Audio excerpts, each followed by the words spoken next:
અમદાવાદના શાંતિપુરા ખાતે ખેડૂતોની રેલી આવી પહોંચી છે અને વિરોધ પ્રદર્શનો થઈ રહ્યા છે.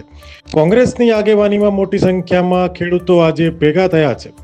શાંતિપુરા બ્રિજથી હવે ઓગણસ તરફ જવા માટે ટ્રેક્ટર રેલી આગળ નીકળી ચૂકી છે, જેમાં કોંગ્રેસ પ્રદેશ પ્રમુખ અમિતભાઈ ચાવડા, ગેનીબેન ઠાકોર, તુષારભાઈ ચૌધરી, પાલ આંબલિયા સહિતના નેતાઓ પણ જોડાયા છે. તો મહેસાણાના ખેરાલુથી પણ મુકેશભાઈ દેસાઈ સહિતના કોંગ્રેસ નેતાઓ રેલીમાં ભાગ લેવા માટે પહોંચ્યા છે.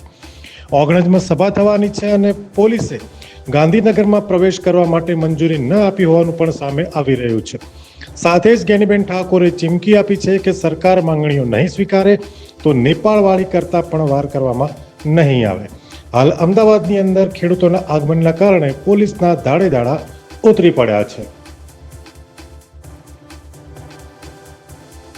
અમે તમને આપીશું પળેપળના સમાચાર. જો તમે અમારા નિર્ભય માર્ગ ન્યૂઝ ચેનલને સબસ્ક્રાઇબ કર્યું નથી તો અત્યારે જ નીચે આપેલા આઇકોન બટન પર ક્લિક કરીને સબસ્ક્રાઇબ કરો અને શેર કરવાનું ભૂલશો નહીં.